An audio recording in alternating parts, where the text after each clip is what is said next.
La Tondue de Chartres, réalisée par Patrick Cabois, un documentaire du même nom que la célèbre photo prise par Robert Capa lors de la libération de la ville, le 16 août 1944. Ce film et cette photo nous renvoient, on l'a vu, à une période trouble de notre histoire, celle de l'épuration engagée un peu partout en France, pendant et juste après la libération.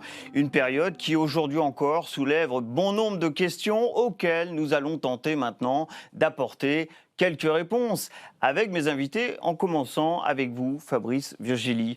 Bienvenue. Bonjour. On vous a vu et entendu dans ce documentaire, et pour cause, hein, vous êtes un spécialiste du sujet qui nous concerne aujourd'hui, avec entre autres cet ouvrage que vous avez écrit avec François Rouquet, intitulé « Les Françaises, les Français et l'épuration ». Avec nous également Annie Lacroix-Rize. Bienvenue à vous aussi. Vous êtes également historienne et vous venez de publier chez Armand Collin ce livre intitulé « La non-épuration en France, de 1943 aux années 50 ». Alors le titre est très explicite. Et on va bien sûr en reparler tout de suite dans ce débat. Puis enfin avec nous, Alia Aglan, bienvenue. Vous êtes également historienne, spécialiste du XXe siècle, et plus particulièrement de la Seconde Guerre mondiale. Et vous avez publié, là aussi, dans la collection Folio Histoire, 1937-1947, La guerre monde, en 2 tomes. C'est un ouvrage collectif que vous avez dirigé avec l'historien Robert Frank. Lorsqu'on regarde ce qui a été écrit pour les néophytes, on va dire, de cette période, très vite, on semble distinguer 2 grandes périodes. L'épuration dite sauvage, l'épuration immédiate, l'épuration violente, et puis, dans un second temps, l'épuration légale. Voilà ce que nous dit le documentaire que nous avons vu sur cette période d'épuration, on va dire, sauvage. Regardez. S'il s'agit d'un homme, dans la plupart des cas, il a le droit à une balle sans autre forme de procès. Certains subissent des tortures, sont battus à mort ou exécutés après une parodie de justice. Les vannes de la vengeance sont ouvertes, l'épuration sauvage commence. Aux femmes, on réserve un autre traitement, et tout particulièrement à celles qui sont soupçonnées de collaboration horizontale. Insultes, coups, mise à nu, exhibition publique. Exhibition publique pour les femmes, tonte, évidemment, c'est la tondue de Chartres. Exécution sommaire pour les hommes. C'est d'une violence inouïe, cette période de notre histoire. Alors la Seconde Guerre mondiale est d'une violence inouïe, en effet, et l'épuration ne peut être comprise que dans la Seconde Guerre mondiale. Elle commence au moment de l'occupation, et même dès le tout début de l'occupation.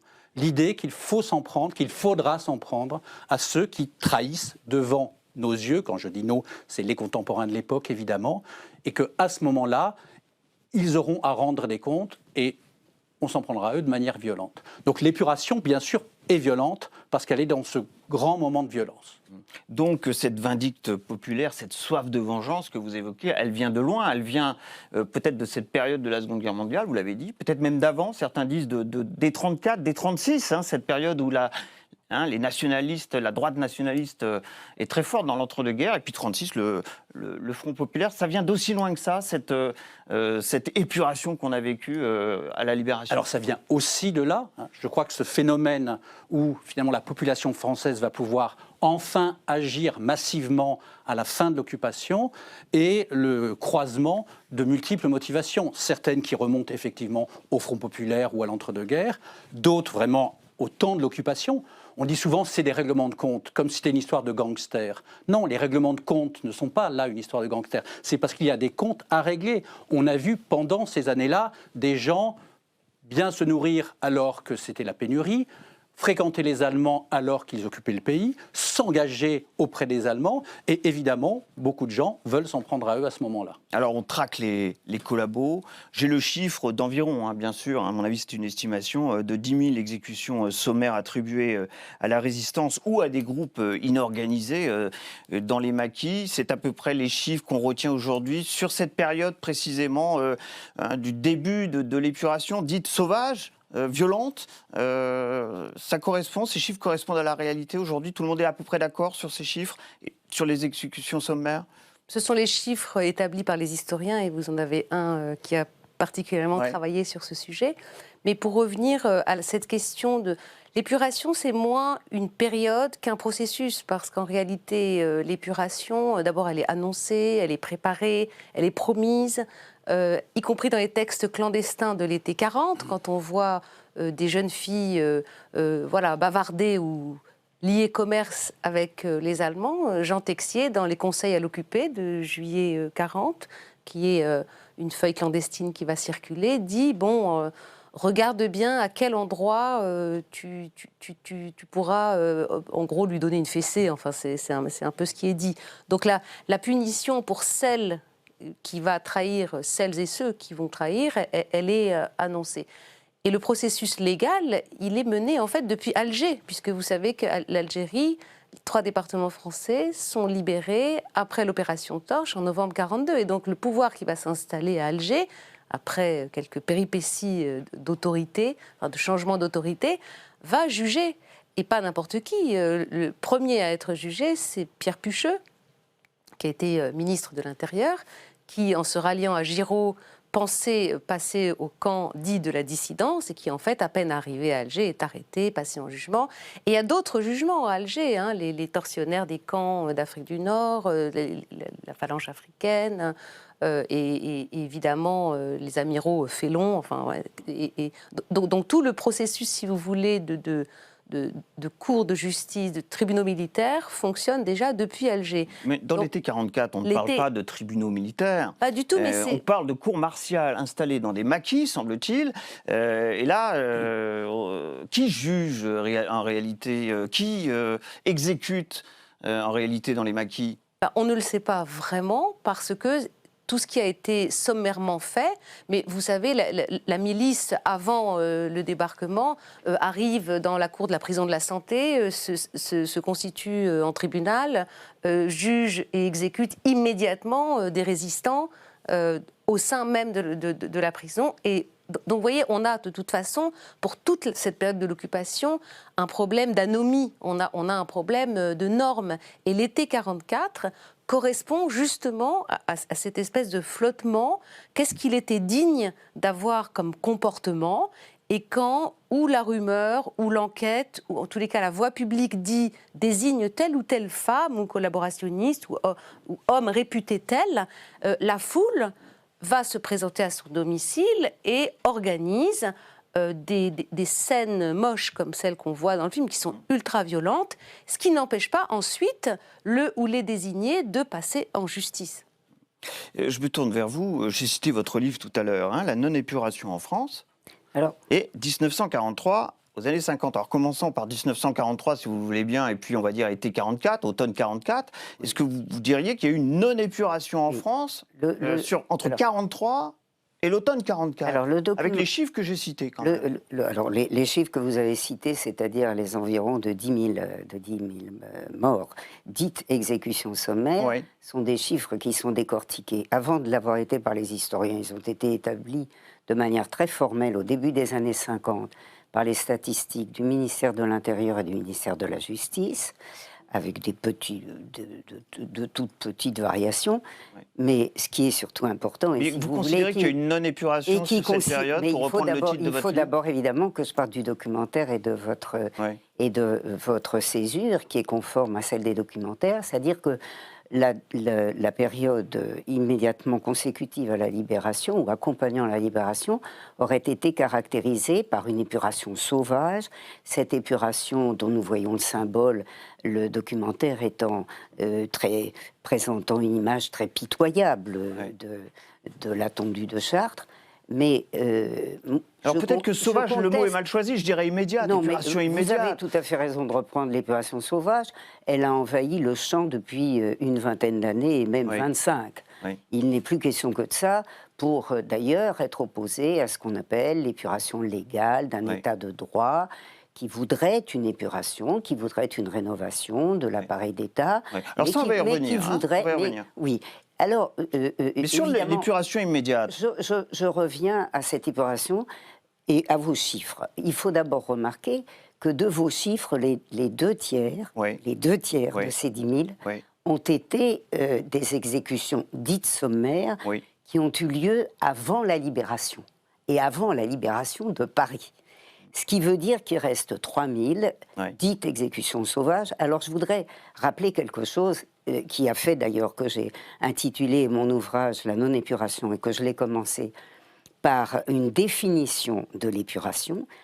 Ce qui s'inscrit là, ce jour de libération, c'est quelque chose qui est aussi conforme à des exécutions qui se sont produites, pas seulement parce que les gens, comme le dit le film, ont fricoté avec les Allemands, ce qui est un terme extrêmement vague, mais parce que c'est un des éléments de 1943, la résistance devient beaucoup plus forte, même mal armée, devient beaucoup plus forte et insistante à partir de 1943, où la question ne se pose plus de savoir si l'Allemagne sera vaincue, mais quand elle sera vaincue. Et à partir de là, la répression allemande est extrêmement féroce, et cette répression se fait sur fond de collaboration permanente entre des troupes allemandes, les troupes officielles françaises de la répression, les troupes miliciennes et associées. Or ça n'apparaît pas du tout dans le documentaire. On n'est pas dans le règlement de compte, là. On est dans quelque chose qui est d'abord, avant 1944, les combats préparatoires à la libération. Enfin, il y a bien eu une épuration, alors peut-être pas de l'ampleur. Cette épuration sauvage a occupé le champ depuis 25 ans dans des conditions... vous avez percé l'abcès, peut-être, là. Qui sont absolument démenties par les sources françaises et les sources allemandes. Fabrice Virgili, moi je voulais qu'on y voit clair sur un autre fait qui semble établi, que, selon lequel c'est là où la résistance armée était la plus forte en France, où l'épuration était elle aussi la plus forte. C'est vérifié ça si on compare la carte des départements français, la carte des maquis français de l'époque et la carte de l'épuration. On est dans le prolongement de ce que vient de dire Annie Lacroix-Ry, c'est-à-dire que, sachant que les 2/3 des personnes qui ont été exécutées pour collaboration, exécutés n'est pas le bon terme, ont été tués, c'est avant la libération. Une grande partie d'entre eux sont au moment des combats qui ont lieu entre la résistance, les maquis, et les miliciens, ceux qui ont fait le choix de la collaboration. Et donc il est parfaitement logique que ce sont dans les terres de maquis qu'il y ait le maximum de victimes parmi la résistance et dans le maquis, et parmi ceux qu'ils sont en train de combattre, que ce soit les miliciens, les groupes mobiles de réserve, ou les différentes forces de répression de Vichy, et évidemment des Allemands. Une fois que les Allemands sont partis, ces forces s'effondrent. Et là, on rentre dans un autre processus qui est effectivement d'attraper ceux qu'on peut, ceux qui sont là, parce qu'une partie d'entre eux sont partis en Allemagne, où ont suivi l'armée allemande, où se cachent, essayent de se cacher, et puis on attrape ceux qui sont là. Et qui est là? Eh bien, le responsable local d'un parti collaborationniste qui n'a pas eu le temps de partir, une femme qu'on a vue travailler pour les Allemands, ou être traductrice auprès de la Kommandantur, ou avoir fréquenté les Allemands uniquement, les collaborateurs du voisinage. La dimension de voisinage de l'épuration est essentielle pour comprendre ça. Pourquoi ils ne s'en prennent pas à Laval ou à Pétain? Parce qu'ils sont déjà partis. Et il y a cette dimension urgente, une aspiration vraiment populaire à s'en prendre à ceux qui ont trahi. Bon, beaucoup de délations, j'imagine, à l'époque. Il y en a eu beaucoup aussi sous l'occupation dans le sens inverse. Oui, mais il y a une grande différence. C'est qu'à ce moment-là, ces délations ne sont pas secrètes. C'est-à-dire qu'on va chercher les gens, ou on va chercher les FFI en leur disant « mon voisin ou ma voisine », je l'ai vue, elle travaillait pour les Allemands. On ne se cache pas de cette dénonciation, parce qu'on ne considère pas ça comme de la délation, on considère ça comme une participation à un processus national de nettoyage, de libération, de réappropriation du pays. Et donc, on remplit son rôle en agissant dans l'épuration. Ce n'est pas d'un côté des épurateurs, et de l'autre côté, une foule qui ferait ça par hystérie, par inconscience, etc. Il y a vraiment une rencontre entre la résistance qui était jusque-là clandestine et une population qui veut en découdre. La Tondu-de-Chartres, elle a un nom, c'est Simone Touzeau, la famille Touzeau. Et elle a un parcours, Simone Touzeau, avant d'en arriver à ce fameux 16 août 1944. On regarde un deuxième extrait. Fin février 1943, Simone s'inscrit au PPF, le Parti populaire français. Son fondateur, Jacques Doriot, un transfuge du Parti communiste, ne cesse d'appeler à toujours plus de collaboration avec l'occupant et déclare « Ou l'Europe écrasera le bolchevisme, ou elle sera détruite et bolchevisée. » Elle ne combat pas la jeunesse d'Europe qui donne son sang à flot sur le front de l'Est, n'aura que mépris pour elle. Avoir 20 ans vivre à l'époque la plus grandiose de l'histoire humaine et faire le zazou physiquement et moralement. Indéniablement, ce discours d'inspiration nazie fascine Simone. Les adhérents du PPF sont prioritaires pour obtenir le permis de travail en Allemagne.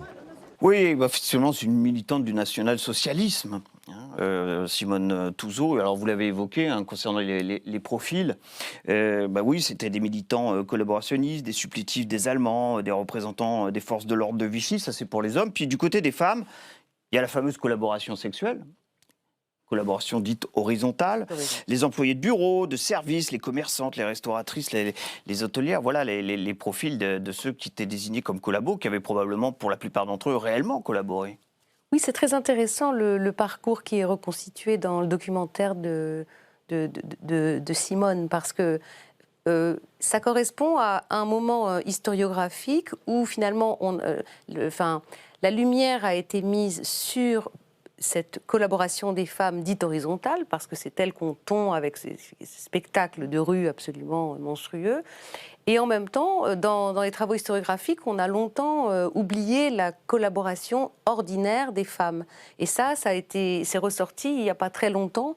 Et donc, ce qui est intéressant chez Simone, c'est qu'elle va faire aussi les frais d'une sorte d'unité que constitue la foule, comme si la communauté se reconstituait, parce qu'elle excluait et elle molestait, elle humiliait quelques éléments, et évidemment surtout féminins. Et puis j'en profite pour dire une chose, juste avant de vous donner la parole, parce que vous avez tenu une comptabilité, autant qu'il est possible de le faire, concernant les femmes tondues, je crois. Oui. Environ 20 000 femmes, hein, et ça représenterait 0,12% de la population féminine de l'époque, ce nombre de femmes tondues. Donc on est quand même sur une proportion faible, très faible même. En pourcentage, oui. Non, ça c'est pour que ceux qui nous regardent aient une idée quand même, lorsqu'on parle des femmes tondues. Je donne la parole après. Hein. Vous imaginez bien que c'est pratiquement impossible à compter. Donc c'est un ordre de grandeur qui commence pendant l'occupation, qui va durer jusqu'à l'été 45. 20 000, au-delà de ça, ça veut dire partout en France. Et je crois que c'est ça le plus important. C'est un phénomène massif qui a lieu dans toute la France, sans exception. Toutes les catégories sociales. Toutes les catégories sociales, et auxquelles participent, alors là, des centaines de milliers, si ce n'est des millions de gens qui assistent à ces scènes-là. Et c'est ça, au-delà du nombre, c'est vraiment la dimension extrêmement étendue du point de vue de la société du phénomène. Le documentaire étant extrêmement pitoyable à la Madone, qui donne lieu évidemment à des photos très émouvantes, on perd de vue la réalité de la famille Touzeau, qui est tout à fait significative d'une collaboration établie, c'est-à-dire qu'il ne s'agit pas seulement d'une femme et de sa mère. Le père est sans cesse présenté comme quelqu'un qui finalement a très peur de cette collaboration. Toute la famille est impliquée, les deux sœurs. Et quand on parle de collaboration horizontale, il est clair que la collaboration horizontale seule, si j'ose dire, n'a pas été un motif d'épuration. C'est la collaboration bien établie. Or, ce qu'on oublie, c'est que, mis à part les prostituées qui n'ont pas été inquiétées, très peu, les archives du ministère de la Justice sont très claires là-dessus. Ce qu'on reproche à ces femmes qui ont parce que c'était leur métier, hein, tout simplement. Bien sûr, qui ont vécu avec des Allemands, c'est évidemment de ne pas borner leur participation à des rapports sexuels, c'est-à-dire qu'elles ont dénoncé. Je donne un exemple d'ailleurs qui est cité dans le livre de monsieur Fabrice Virgili, dans Ces femmes tondues. À un moment, il parle d'une femme qui a été lynchée par la foule. C'est Jeanne de Vinot. Jeanne de Vinot, on a une instruction extrêmement claire. Jeanne de Vinot est quelqu'un qui a été utilisé par ce qu'on appelle la Gestapo de Marseille et qui a ravagé la région, qui est notamment poursuivi pour avoir conduit les colonnes allemandes à une vingtaine de maquisards qu'elle a fait arrêter. 17 ont été tués, entre ceux qui ont été tués dans l'immédiat et ceux qui ont été déportés. Mais là, c'est vraiment toute la force de l'image et du cliché. C'est-à-dire que les photos de Capa et des milliers d'autres semblent nous dire, voilà, ces jeunes femmes ont été punies parce qu'elles ont couché avec les Allemands. Et quand on va voir les dossiers, parce qu'il y a des dossiers, non pas de tontes, mais de dossiers de femmes tondues qui passent devant les commissions d'épuration, on voit bien que ce n'est pas pour ça. il y a une chose essentielle, elles sont tondues en plus. Voilà. Elles collaborent Une comme les sanction. hommes, mais elles ont une sanction supplémentaire. On peut être tondu et fusillé, on peut être tondu et emprisonné. Et elles Ce n'est sont pas soit et tondu, elles ne sont pas soit seulement exécuté. tendues, elles sont aussi exécutées. Je crois que 20% certaines d'entre environ de elles. ces femmes, Non, sur les 20 000, non. Il y a eu non. Non, Beaucoup moins que les hommes, Beaucoup moins, rassurez-moi. oui, oui. D'accord. Non, beaucoup moins que les hommes, et sûrement pas 20% des 20 000. Non, non. D'accord. On a parlé de l'épuration immédiate, je l'ai appelée sauvage, vous m'avez expliqué que les choses n'étaient pas tout à fait à diviser de cette manière-là. On va parler, si vous le permettez, maintenant d'une épuration qu'on pourrait peut-être qualifier de légale. Oui. Cette fois, c'est donc, et c'est ce qui nous est dit dans le documentaire, c'est le début des grands procès. De Gaulle et son gouvernement provisoire ont rétabli les pouvoirs publics dans leurs fonctions et mis fin au règlement de comptes sauvages. L'heure de l'épuration légale a sonné. Les cours de justice tournent à plein régime. C'est la saison des grands procès. Celui de Pétain, de Laval, de Bonny et de Lafont, escrocs notoires et redoutables supplétifs de la Gestapo. L'épuration dite légale, on peut-être en débattre, mais enfin, j'espère pas trop non plus. Il y a quelques chiffres, par exemple. Là, on a vu Laval, Pétain, ça c'est évidemment la haute cour de justice qui a été mise en place pour juger notamment les hauts fonctionnaires. Là, on a des chiffres très très précis. 108 personnalités jugées, donc un chef d'État, Pétain, un président du Conseil, Laval, 106 ministres, secrétaires d'État et très hauts fonctionnaires. Et le tout entre mars 1945 et janvier 1946. Là, on parle de l'épuration au sein de l'appareil d'État. Est-ce qu'on peut dire que l'épuration au sein de l'appareil d'État a été conséquente, en attente avec ce qu'était l'attente justement peut-être de la population à l'époque? Alors, je crois que l'épuration dite légale, et surtout de ces stars, de ces dignitaires, on va dire, de Vichy, elle a à la fois focalisé la presse du monde entier, qui assiste au procès Pétain, au procès Laval, et en même temps, ça a laissé tout le monde un peu insatisfait. D'abord parce que les premiers qui passent en jugement sont les journalistes et hommes de lettres dès l'automne 1944. Certains sont évidemment fusillés tout de suite. Oui. Et un débat est lancé tout de suite. Alors pourquoi doit-on fusiller les écrivains alors qu'on n'a pas encore jugé ni le régime de Vichy ni les dignitaires? Donc il y a un problème de chronologie. En tous les cas, l'opinion ne comprend pas pourquoi on fusille d'abord Brasillac alors que Pétain et Laval ne sont pas encore passés en jugement. Et l'autre chose qui est insatisfaisante, c'est finalement, mais plus le temps passe et plus on voit que en tous les cas, le public pense que les verdicts sont moins sévères. Oui. Et donc certains avocats, avec assez de finesse d'ailleurs, font traîner les procédures, sachant que quand on est jugé en 1947, si on n'est pas un très grand dignitaire de Vichy, on a plus de chances d'avoir une peine de travaux forcés. C'est ce que fera l'avocat de Simone Touzeau dans ce documentaire, pour un peu essayer d'illustrer un peu les choses. Ce qui est une stratégie bien connue. Alors, la non-épuration, alors là, j'en reviens à votre livre. oui, alors, parce est-ce que la non-épuration, cette fois sur cette période, Oui, tout à fait. cette période dite légale, là, pour vous, le compte n'y est pas. Comme vous l'avez vous-même. Et avant que vous me répondiez, vous-même pour que remarqué. les gens aient une bonne idée peut-être du volume que ça représente, il y a eu 400 000 dossiers jugés dans les tribunaux, avec moins de 800 exécutions à la peine de mort au final. Voilà, ça sont les chiffres qui donnent une bonne idée de l'ensemble.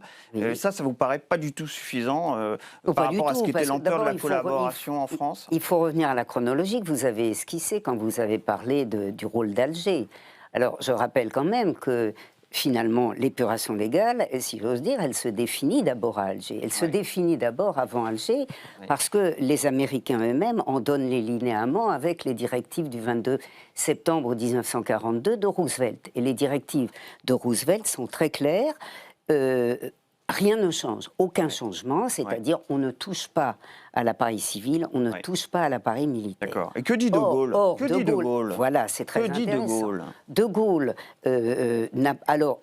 vous avez évoqué tout à l'heure les protestations, ça a été dit, en particulier évidemment les vigies radiophoniques de Radio Londres et d'Alger promettant à la population, parce qu'on a évoqué la volonté de la population, mais il faut évoquer les promesses de Londres et d'Alger d'une épuration exemplaire contre ceux, en particulier, qui exécutaient les patriotes. Et je pense en particulier aux agents de répression de la police et de la gendarmerie, et aux agents d'exécution judiciaire qui ont envoyé à la mort. Et dans votre livre, au final, vous faites, vous, le constat que, si je peux m'exprimer comme ça, hein, le compte n'y est pas par rapport à ce qu'étaient les promesses initiales. C'est-à-dire que, non, ce qui est y compris celle de De Gaulle. Ce qui est intéressant dans la chronologie, c'est de montrer les faits. Et De Gaulle n'est pas un épurateur. Ça commence par, je dirais, son cabinet. Je donne souvent l'exemple de son premier ministre des Finances, qui passe pour un gaulliste éminent, qui est Couve de Murville, qui a été le deuxième personnage du ministère des Finances de Vichy, par lequel sont passées toutes les opérations financières franco-allemandes, y compris les grandes opérations d'arianisation, cession de titres, sociétés mixtes, etc. Il ne veut pas l'épuration et il subit la pression très forte des Américains et des Anglais, auxquels, fin 1943, début 1944, à Alger, il donne des engagements qui montrent que le procès qui a été évoqué tout à l'heure de Pucheux sera finalement un procès unique et qui n'est pas dû d'ailleurs, comme on l'a dit, à la pression du Parti communiste, qui est dû à la volonté de De Gaulle de prévenir les Américains qu'il n'acceptera pas le gouvernement militaire. Vous nous avez dit De Gaulle, il ne voulait pas de l'épuration. Fabrice Virgili, est-ce que De Gaulle ne voulait pas de cette épuration, ou alors lui et son gouvernement provisoire ont-ils essayé de canaliser cette épuration parce qu'il s'agit de reconstruire le pays aussi à cette période? Comment est-ce qu'on peut évaluer les choses là? L'épuration et donc la justice qui se fait du point de vue légal au nom de l'article 75 du Code pénal qui prévoit de punir la trahison en temps de guerre fait partie des prérogatives de l'État, et de ce point de vue-là, De Gaulle veut incarner et assurer que cette prérogative soit bien assumée également vis-à-vis des Américains, puisqu'il s'agit de restaurer l'État.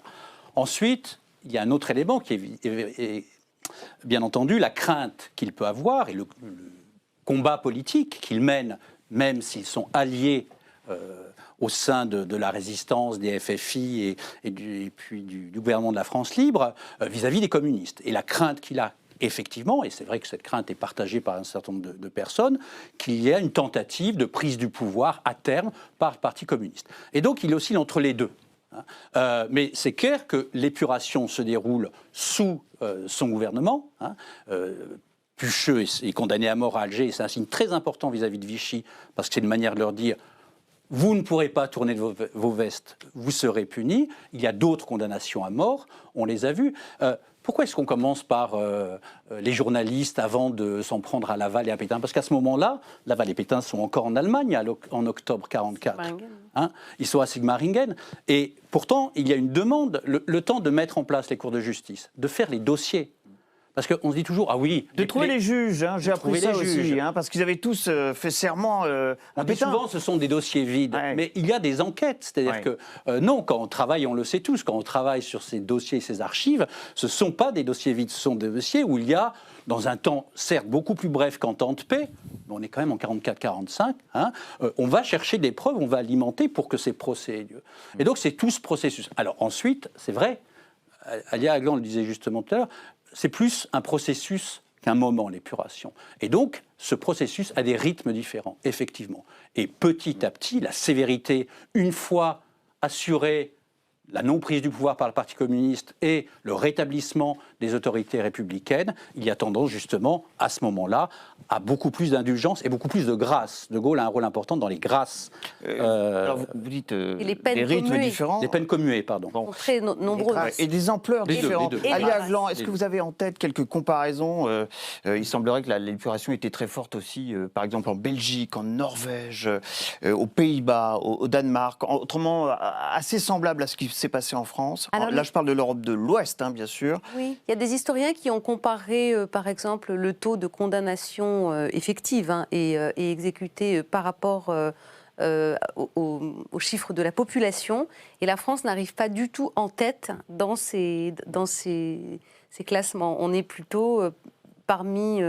finalement, les derniers, ça vous donnerait raison. Les pays les moins épurateurs. Voilà, les pays les moins épurateurs. Là où ça a été très dense comme épuration, c'est en Belgique et même au Danemark, en Hollande aussi. Donc dans des pays qui était finalement sous une autre forme d'occupation que la France. Le Danemark était quasi annexé et a été à la fois préservé, puisque le gouvernement danois reste, il y a quand même des élections au Danemark pendant la guerre, mais avec une très forte résistance, des Juifs qui ont été sauvés, mais aussi un très fort taux de collaboration individuelle. Mais avec, pardon. Moi, je récuse en particulier la chronologie la chronologie de la sévérité ou de l'indulgence, parce que le maintien total de l'appareil d'État, et en particulier de l'appareil judiciaire, qui est d'ailleurs établi formellement grâce à un annuaire de la magistrature, puisqu'on peut suivre toutes les carrières de tous les magistrats, tout ceci atteste, avec les textes des magistrats et la littérature du ministère de la Justice, de la chancellerie, de l'appareil directeur, qu'en réalité, il n'y a pas cette évolution et qu'il y a indulgence extrêmement forte. On n'a pas eu le temps de parler des catégories d'épuration, de l'épuration économique, de l'épuration politique, etc. Mais on voit bien que le discours de 1944, de la part des hauts magistrats, est un discours qui ne se distingue guère de la période où les hauts magistrats considéraient les FTPF comme des voyous et des assassins qui n'étaient pas des résistants, mais des gangsters. Je vous laisse, vous avez 20 secondes pour conclure, mais je vous les laisse. Je crois qu'on ne peut pas dire qu'il y a un maintien de l'appareil d'État, parce que l'épuration touche également l'appareil d'État. Il y a une invention juridique, la Cour de justice, c'est certes de prendre un juge, parce que c'est un professionnel de la justice, qui a pu servir sous Vichy, mais de lui adjoindre comme assesseur des résistants, d'une part. Et donc, voilà, si on regarde à l'échelle des 10 ans, non pas à l'échelle des quelques mois, il y a comme un renouvellement générationnel de l'appareil d'État et des élites. Alors, il y a aussi, en même temps, c'est pour ça que moi je parlerai plus à un moment de désépuration ou de contre-épuration, on va juger les résistants à la fin des années 50 exactement, et au contraire, suspendre les condamnations, gracier, commuer, réintégrer dans l'administration un certain nombre de personnes qui avaient été condamnées pour collaboration. Mais ça ne veut pas dire qu'elles ne l'ont pas été. Sauf qu'effectivement, à la fin des années 40, début des années 50, il y a une sorte de retour en arrière, enfin pas de retour en arrière, mais de, comment dire, on change de curseur. On change de curseur. Voilà. Merci beaucoup, Fabrice, Virginie. Merci vraiment à tous les trois d'avoir participé à ce débat doc consacré aujourd'hui à cette période trouble de notre histoire que fut l'épuration pendant et après la libération. Vous pouvez réagir à cette émission sur #débatdoc. C'est notre nouvelle adresse sur Twitter. Je vous engage et je vous demande, si vous en êtes d'accord, de réagir vous aussi, puisque c'est une manière de continuer à faire vivre ce qui vient d'être dit dans cette émission. Rendez-vous à tous et à toutes pour un prochain débat doc avec bien sûr son documentaire et son débat. À bientôt.